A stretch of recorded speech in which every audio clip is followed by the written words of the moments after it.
Assalamualaikum warahmatullahi wabarakatuh. Perkenalkan, nama saya Kaisy Altristan Yusuf, NPM 2219293. Saya akan mengerjakan soal UTS Hukum Pidana dan Perkembangan tentang KUHP Nasional. Saya akan menjelaskan dari tindak pidana aduan atau delik aduan.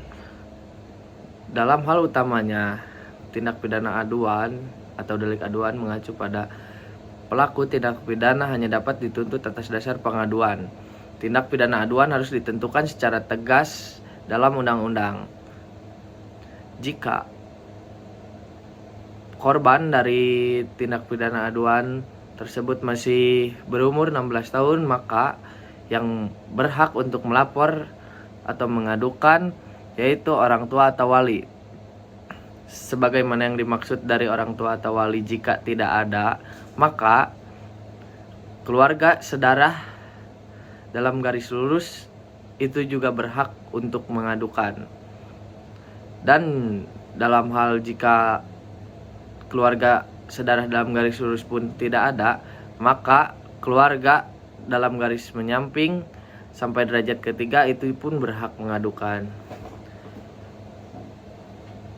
Dan jika masih tidak ada keluarga sedarah menyamping dalam sampai derajat ketiga pun tidak ada, maka pengaduan atau laporan dapat dilakukan oleh diri sendiri atau pendamping.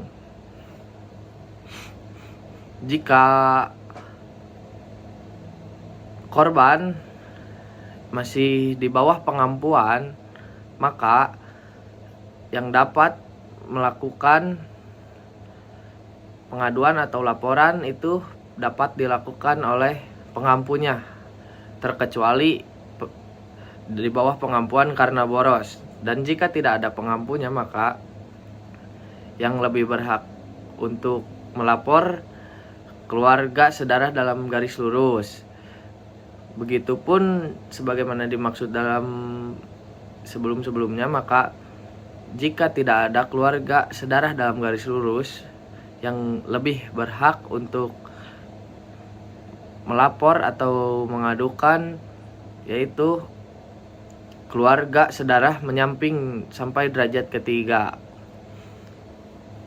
Dan selanjutnya, jika korban meninggal dunia, yang berhak mengadu bisa orang tua, suami, istri, anak, kakek, nenek, terkecuali si korban yang meninggal dunia sudah memberi amanat secara tegas agar tidak melanjutkan kasus tersebut.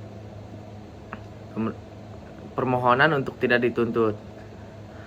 Pengaduan tersebut harus diajukan secara tertulis maupun lisan kepada pejabat yang berwenang.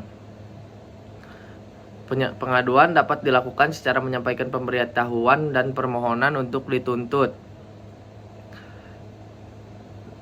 Dan dalam tindak pidana aduan ini ada tenggang waktu untuk mengadukan suatu tindak pidana aduan, yaitu jika untuk yang bertempat tinggal di wilayah Negara Kesatuan Republik Indonesia itu diberi waktu 6 bulan. Dan jika di luar wilayah Kesatuan Republik Indonesia itu diberi waktu 9 bulan berhak untuk mengadunya. Jika yang mengadu lebih dari satu orang, maka tenggang waktu yang dihitung sejak tanggal masing-masing pengadu mengetahui adanya tindak pidana, dan pengaduan pun dapat ditarik kembali oleh pengadu dalam waktu 3 bulan terhitung sejak pengaduan diajukan. Dan pengaduan yang sudah ditarik, maka itu tidak dapat diajukan kembali. Dasar hukum pada tindak pidana aduan atau delik aduan ada pada pasal 24 KUHP Nasional, dan ada pasal 25 pada KUHP Nasional, pasal 26 pada KUHP Nasional, pasal 27 dalam KUHP Nasional, pasal 28 KUHP Nasional, pasal 29 KUHP Nasional, dan pasal 30 KUHP nasional. Perbedaan antara KUHP WVS dan KUHP nasional. Pada pasal 72 ayat 1, selama orang yang terkena kejahatan yang hanya boleh dituntut atas pengaduan dan orang itu umurnya belum cukup 16 tahun dan lagi belum dewasa atau selama ia di bawah pengampuan yang disebabkan oleh hal-hal lain dari keborosan, maka wakilnya yang sah dalam perkara perdata berhak mengadu.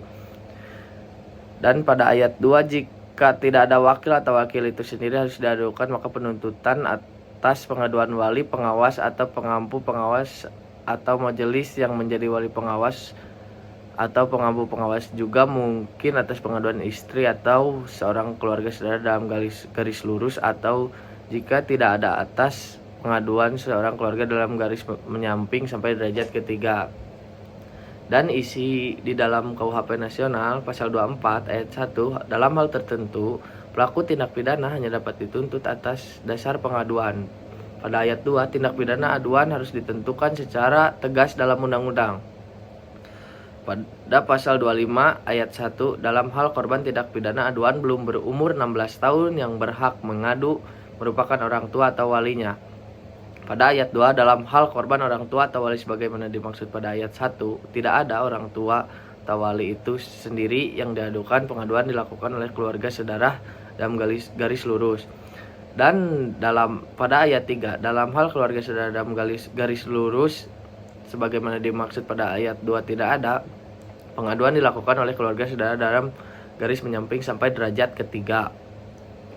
Pada ayat 4, dalam hal anak tidak memiliki orang tua, wali, atau keluarga saudara dalam garis lurus ke atas maupun menyamping sampai derajat ketiga, pengaduan dilakukan oleh diri sendiri atau pendamping. Dan pasal 26 pada ayat 1, dalam hal korban tindak pidana aduan berada di bawah pengampuan yang berhak mengadu merupakan pengampu, kecuali bagi korban tindak pidana aduan yang berada dalam pengampuan karena boros. Pada ayat 2, dalam hal pengampuan sebagaimana dimaksud pada ayat 1, tidak ada atau pengampu itu sendiri yang harus diadukan, pengaduan dilakukan oleh suami atau istri korban atau keluarga saudara dalam garis lurus. Pada ayat 3, dalam hal suami atau istri korban, keluarga saudara dalam garis lurus sebagaimana yang dimaksud pada ayat 2, tidak ada pengaduan dilakukan oleh keluarga saudara dalam garis menyamping sampai derajat ketiga. Nah, perbedaan dari KUHP WVS dan KUHP nasional.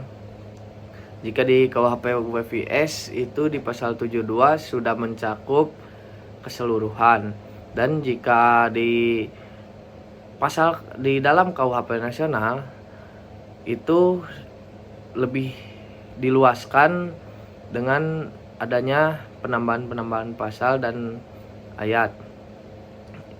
Yang di dalam KUHP WVS hanya dalam satu pasal, hanya pasal 72, dan jika di KUHP nasional itu menjadi 3 pasal, pasal 24, pasal 25, dan pasal 26.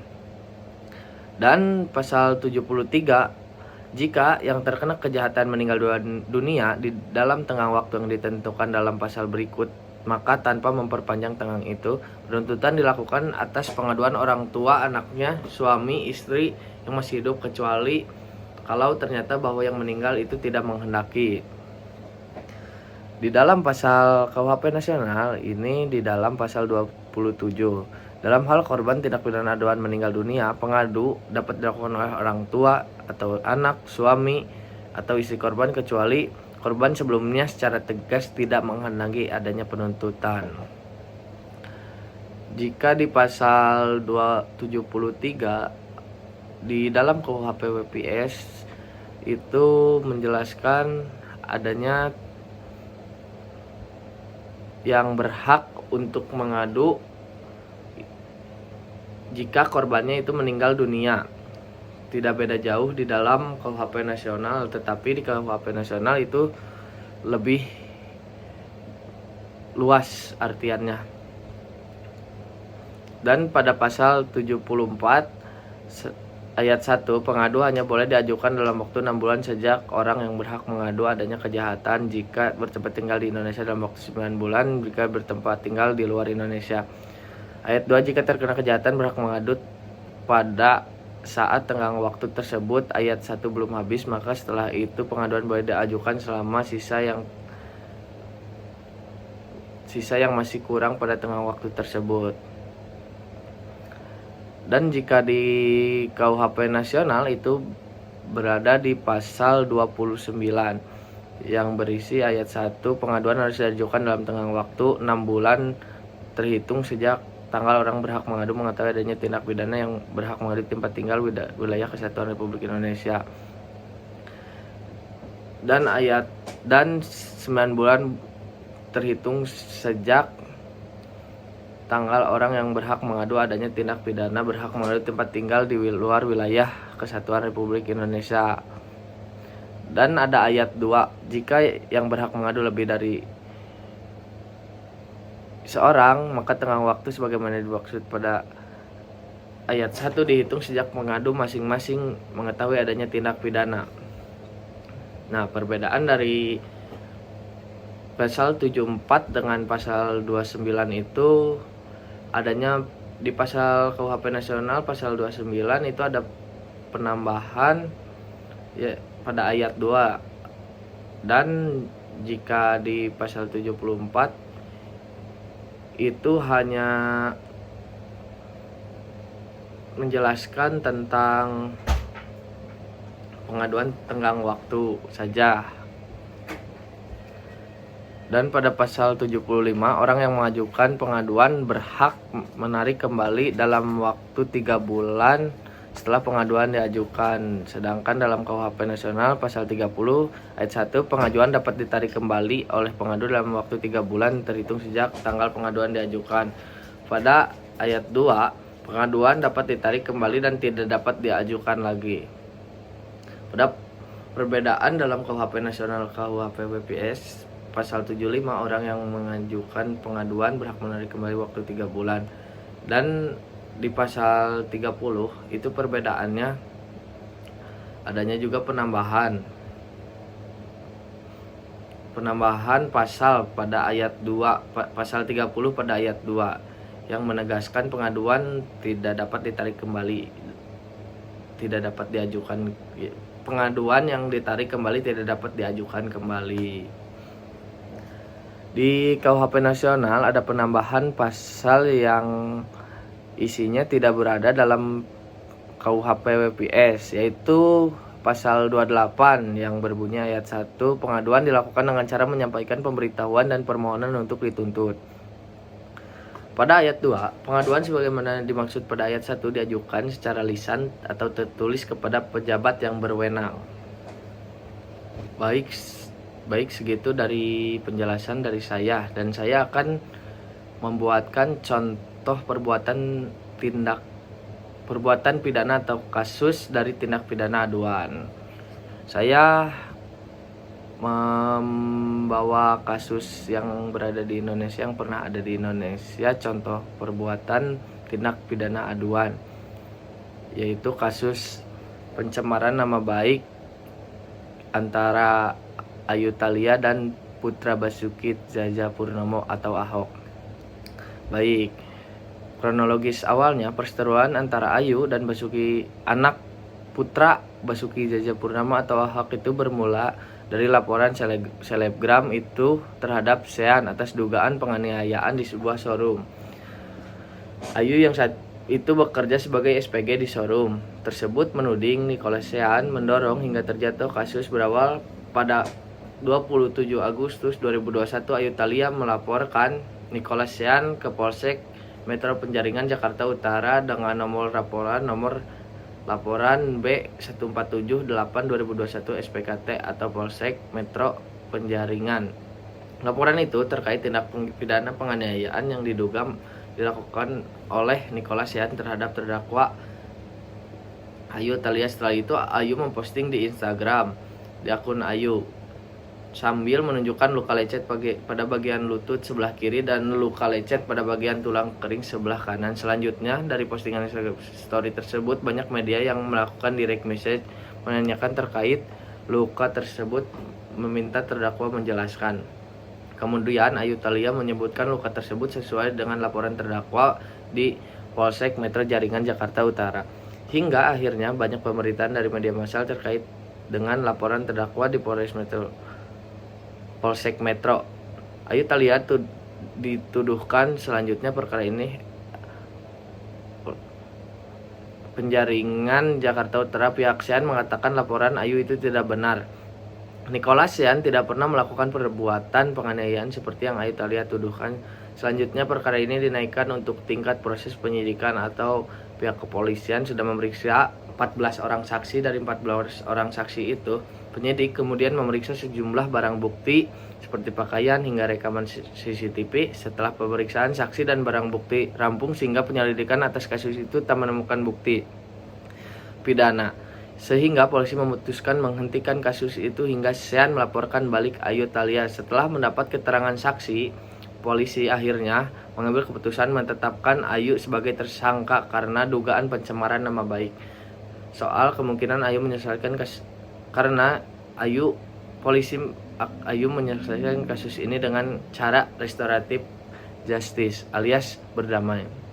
Ayu Thalia dituntut 7 bulan penjara menyerang kehormatan Sean, menuntut agar supaya majelis hakim yang mengadili perkara menyatakan Ayu terdakwa Ayu terbukti secara sah dan meyakinkan bersalah melakukan tindak pidana dengan sengaja menyerang kehormatan atau nama baik seseorang dengan menuduh sesuatu hal yang dimaksud supaya hal diketahui umum dengan lisan atau tulisan dalam hal diperbolehkan untuk membuktikan bahwa apa yang dituduhkan Ayu itu benar, tidak membuktikannya, dan tuduhan dilakukan bertentangan apa diketahui bunyi tuntutan jaksa dilansir di SIPPPN Jakarta Utara pada hari Rabu 30 bulan 11 2022.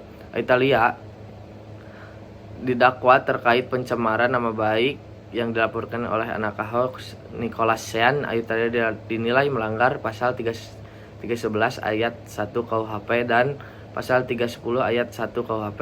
Ayu Thalia terbukti melanggar pasal 311 ayat 1 KUHP. Ayu Thalia dituntut selama 7 bulan penjara, menjatuhkan pidana terhadap Ayu Thalia dengan pidana penjara selama 7 bulan. Bunyi tuntutan jaksa. Ayu sudah dibacakan di Pengadilan Negeri Jakarta Utara pada Kamis 24 November 2022. Nah, dari kasus tersebut saya akan memberikan pendapat mengapa saya memilih kasus tersebut dan kaitannya dengan tindak pidana aduan. Menurut saya, kasus tersebut cukup relevan dan memenuhi unsur yang terdapat pada pasal 24 ayat 1 dan ayat 2 dan pasal 28 ayat 1 dan ayat 2 dalam KUHP nasional. Di dalam kasus tersebut adanya keterkaitan dengan tindak pidana aduan. Adanya suatu laporan atau aduan dari korban yang bisa saja kasus tersebut diselesaikan secara restoratif justice yang dikenal dengan tindak pidana aduan, kasus yang bisa diselesaikan dengan kekeluargaan dan bisa saja dikaitkan dengan UU ITE karena mencemarkan nama baik melalui media sosial dan memberikan keterangan palsu tidak bisa dibuktikan. Sekian dan terima kasih dari saya. Mohon maaf jika ada salah-salah kata dan mohon maaf jika ada kesalahan, mohon dibenarkan karena di dunia ini tidak ada yang sempurna. Sekian dan terima kasih. Wassalamualaikum warahmatullahi wabarakatuh.